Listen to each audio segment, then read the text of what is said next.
For today's lesson, we will be discussing about stocks and bonds. So we will differentiate what is the stocks and bonds, or what's the difference between the two, and we will also discuss the different kinds of stocks and bonds.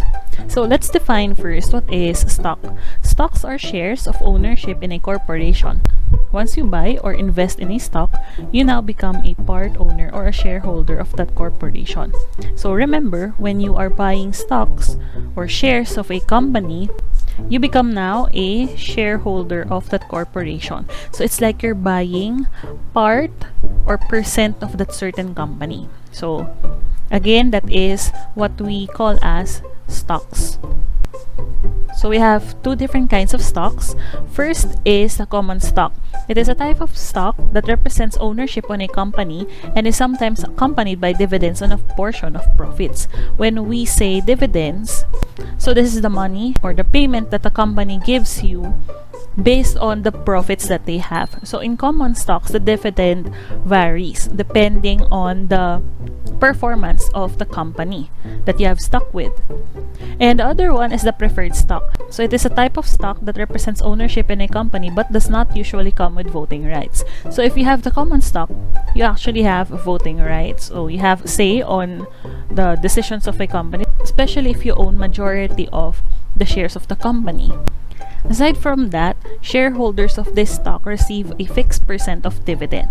So compared with the common stock, in preferred stock, you will receive a fixed percent of dividend. So if in common stock, it varies depending on the profit of the company. So in preferred stock, it is fixed. So it's more on a long-term investment if you buy preferred stock. Now, stocks can be bought and sold in what we call as the stock market. So it is a place where stocks are bought and sold. In the Philippines, the Philippine Stock Exchange is the corporation that governs our local stock market. So in stock market, this is where you can buy and sell stocks. So this is where the trading happens. So in order for you to buy and sell a stock, you have to, of course, go to stock market. And you can inquire in different brokers. So in Philippines, there are a lot of brokers wherein they will help you to buy and sell stocks. So all you have to do is just to create an account to those different kinds of brokers. Now let's try to solve some problems here involving stocks.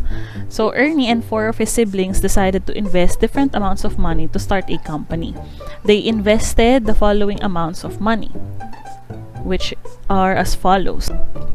Now, how much ownership does each have? So Ernie invested 300,000 pesos, and then for the sibling one is 250,000 pesos. Then the second is 100,000, 200,000, and 50,000 pesos. Now we have to identify how much ownership does each of them have depending on the investment that they have. So what we will do first is we have to get the total of their investment, which is what we will call now as the total value of the business. So all you have to do is just to add the investments that they have. So all in all, this is 900,000 pesos. This 900,000 pesos now is what we call as the total value of the business.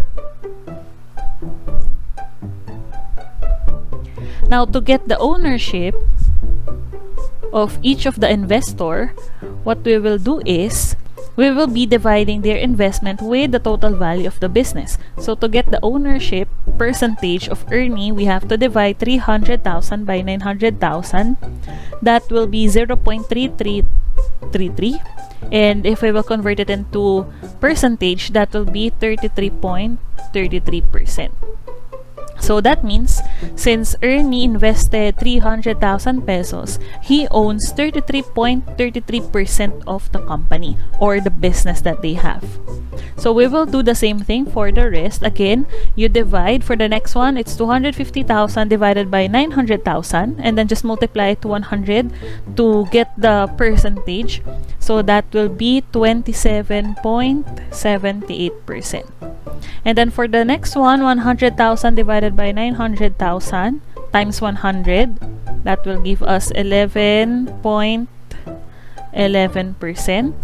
And then this is 22.22%. And then last is 5.56%. So these are the ownership of the investors based on their amount of investment. So if you will get the total of this should be 100%.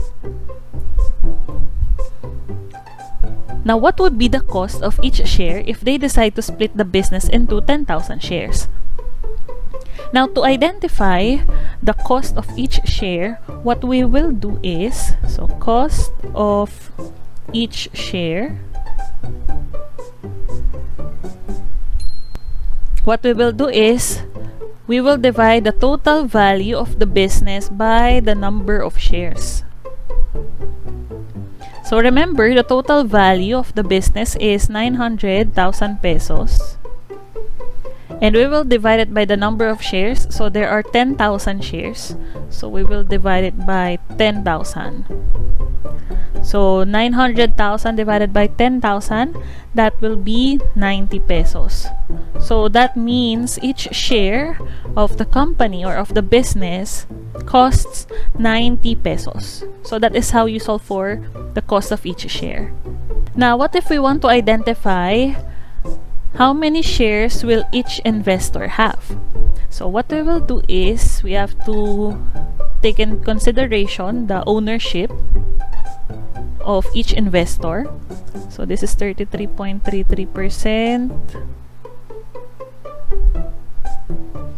And then this one is 27.78%, 11.11%, 22.22%, and 5.56%.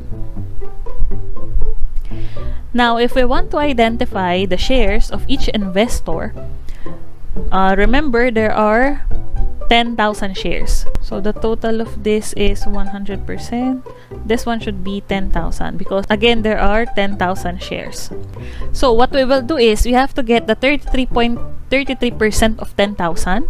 You get 27.78% of 10,000 and so on. So to do that, just multiply. So convert it into decimal first. So that is 0.3333. Multiply it to 10,000. So we will get 3,333. So that means Ernie has 3,333 shares out of the 10,000 shares of the business. So let's do the same thing for the sibling number 1. So multiply 0.2778 to 10,000 so that you will get the shares of sibling 1, and that will be 2,778. So for sibling number 2, we get the 11.11% of 10,000, so that is 1,111 shares. For the sibling 3, that will be 2,222 shares. And for the last one, you multiply 10,000 by 0.0556. So that will be 556. So if you add all of these, the total should be 10,000. So that means each of them, they have now the corresponding number of shares based on their investment and ownership. So Ernie has the most shares in the business because he has the largest investment among the 5 of them. So that is how you solve for the ownership, the shares, and the cost of each share of a business. Now let's go to bond. So what now is bond? A bond is a debt financing instrument. It is a form of long-term investment issued by a corporation or government where the purchaser becomes a creditor of the company. People who buy a bond are lending money to the corporation from which they buy the bond. So if you buy a bond from a company, corporation, or government, you now becomes a creditor of the company. That means you are now lending money to the corporation from which you buy that particular bond. Okay, so comparing with stocks, when you buy a stock from a certain company, you now becomes a shareholder. But when you buy a bond from a company, you are actually lending the money. That's why you become a creditor. Now, there are different kinds of bonds. First is we have what we call as the government bond. This is the bond issued by governments to fund programs, meet payrolls, and pay bills. There are times where the government issues bonds publicly. They are sometimes referred as notes. So, again, these are the bonds that are issued by the government. Then we have what we call as the corporate bond. This is the bond issued by businesses to help them pay expenses. Although this poses a higher risk than government bonds, businesses still can earn a lot more in corporate bonds.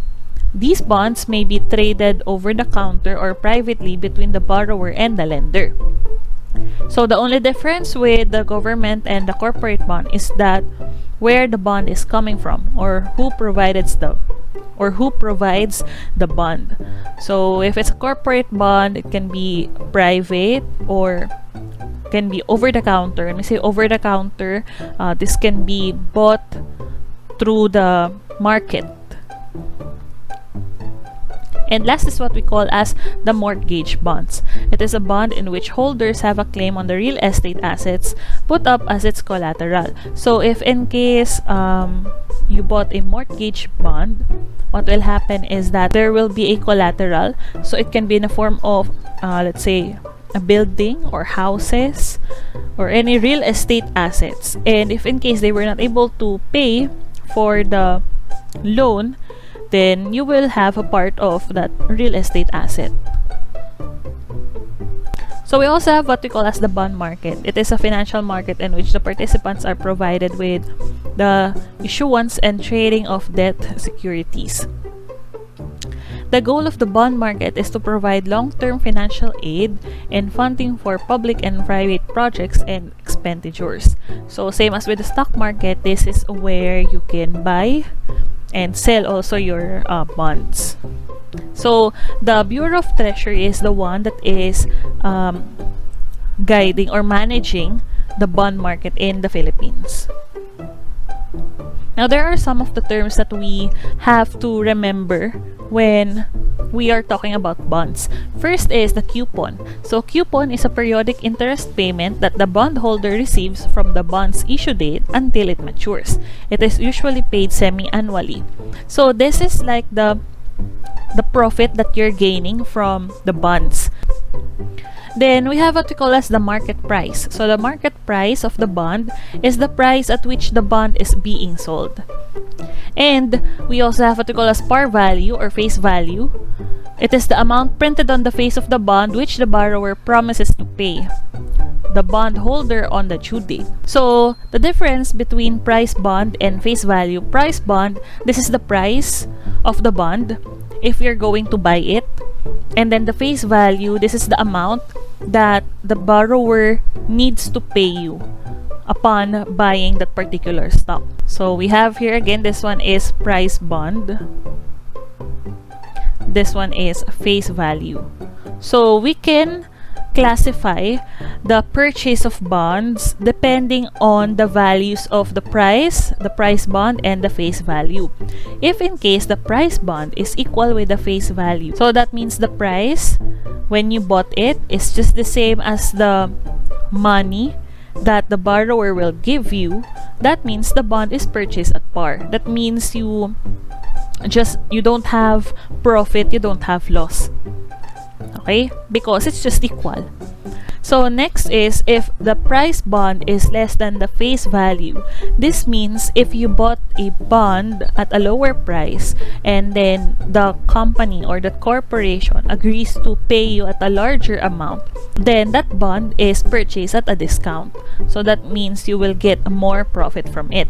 And lastly, if the price bond is greater than the face value, this means that the price when you bought that bond is higher compared to the one that you will receive, or the payment of the company or the government or the corporation. That means the bond is purchased at premium. So all you have to do is just to compare the price bond and the face value to know if it's at par, at a discount, or at premium. So in order for us to compute for the coupon amount, all we have to do is to follow this formula. So again, coupon, this is like the payment that we will get from the borrower, or this is the profit that we're gaining from the bond. So coupon amount can be computed using the formula F times R over K. F is the face value, R is the rate, how much interest is being applied to the bond, and also K is referred as the period. So all we have to do is just to substitute the values, the face value, rate, and period into this formula. Example, what is the semi-annual coupon for a bond with a face value of 300,000 pesos that pays 6% payable semi-annually for its coupons? So we have to solve for the coupon amount. So that will be F times the R, the face value, times the R, or the rate, all over K, which is the period. So as we can see here, the face value is given, this one, the face value of 300,000 pesos. So the face value is 300,000 pesos, and that pays 6% payable semi-annually, so that is the rate. So times 0.06 divided by the period, since it's semi-annually, so we will divide it by 2. So just multiply 300,000 times 0.06 divided by 2. So the answer there will be 9,000. So 9,000 pesos now is the coupon that you will get from the bond, considering this particular situation right here.